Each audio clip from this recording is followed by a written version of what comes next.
Bismillahirrahmanirrahim. Dear learners, today I have stood before you with a new topic, some article. Today we will exercise some article. Look at the whiteboard. You can see man is mortal. Dear learners, always you have to remember সকল মানবজাতির পূর্বে কখনো কোনো article বলবে না। অনেক student ম্যানের পূর্বে দা দেয়, যদি কেউ দা দেয় সেক্ষেত্রে নিঃসন্দেহে সেন্টেন্সটি ভুল হয়ে যাবে। সকল মানবজাতির পূর্বে কোনো আর্টিকেল বলবে না। এখানে আমাদেরকে মূলত ক্রস দিতে হবে।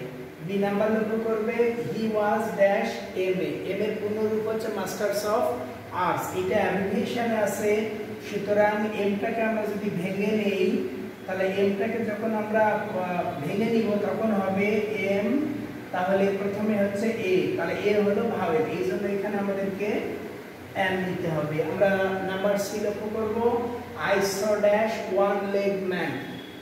আমরা জানি শূন্যস্থানের পর যদি যে ওয়ার্ডটি থাকবে এইটির উচ্চারণ যদি ইউ বা ওয়ার মতো হয়, আমরা জানি ও হচ্ছে ভাওয়েল। ভাওয়েল হওয়া সত্ত্বেও তার উচ্চারণ যদি ইউ বা ওয়ার মতো হয় তাহলে সেখানে এম না বসে এ বসে। তাহলে লার্নার্স এখানে আমাদেরকে এ নিতে হবে। D number he was dash honest person. যদি শূন্যস্থানের পর এইচ থাকে এবং এইচ এর উচ্চারণ যদি অনুচ্চারিত থাকে তাহলে সেখানে আমাদেরকে এ না নিয়ে এন নিতে হবে। এটার উচ্চারণ হনেস্ট না, ডিয়ার স্টুডেন্ট, এটির উচ্চারণ হবে অনেস্ট। তাহলে এইখানে এইচ আমাদেরকে সাইলেন্ট থাকতেছে, এই জন্য আমাদেরকে এখানে এন নিতে হবে। পরেরটি আমরা লক্ষ্য করব he has dash year.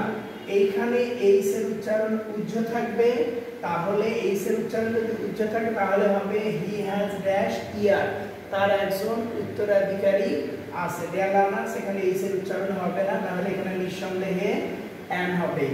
F number আমরা লক্ষ্য করব উই লাভ আওয়ার মাদারল্যান্ড। আমাদেরকে মনে রাখতে হবে পসেসিভ কেস যখন হবে, পসেসিভ কেসগুলো হলো মাই, আওয়ার, দেয়ার, এইগুলো হলো পসেসিভ কেস। এইগুলো পসেসিভ কেসের পর যদি কখনো শূন্যস্থান থাকে তাহলে নিঃসন্দেহে আমাদেরকে ক্রস নিতে হবে। আমরা পরেরটি লক্ষ্য করব he is dash European. Dear learners, এখানে ই হলো ভাওয়েল কিন্তু এইটার উচ্চারণ হচ্ছে ইউ। ইউ ভাওয়েল হওয়া, আমরা একটি সূত্র মনে রাখবো, ভাওয়েল হওয়া সত্ত্বেও তার উচ্চারণ যদি বাংলা ইউ বা ওয়ার মতো হয় তাহলে সেখানে এন না বসে এ বলবে, তাহলে ইউরোপিয়ান, তাহলে এখানে আমরা নিঃসন্দেহে নিব এ। ওকে ডিয়ার লার্নার্স, পরেরটি আমরা লক্ষ্য করব dash English are brave nation. তাহলে ইংলিশ দ্বারা এখানে জাতি বোঝাচ্ছে। আমরা মনে রাখবো ইংলিশ দ্বারা যদি জাতি বোঝায় তাহলে তার পূর্বে নিঃসন্দেহে দা বসবে, এবং ইংলিশ দ্বারা যদি ভাষা বোঝায় তাহলে আমাদেরকে ক্রস নিতে হবে। তাহলে এখানে the English are brave nation, এখানে জাতি বোঝাচ্ছে, সুতরাং আমরা অবশ্যই দা নিব। তোমরা পরেরটি লক্ষ্য করবে he reads dash English everyday.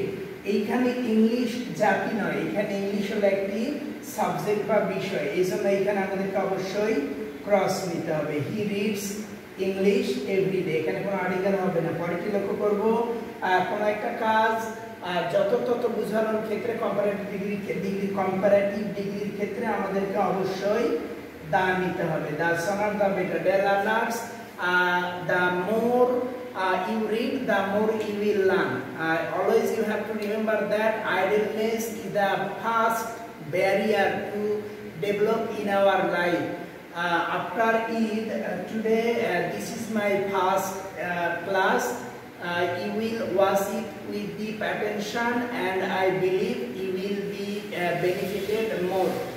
Always you have to remember studying is the main duty of a student. If you don't study attentively, your future may be sorrowful, painful. For this reason you have to use every moment properly. Keep well everybody. Allah Hafiz.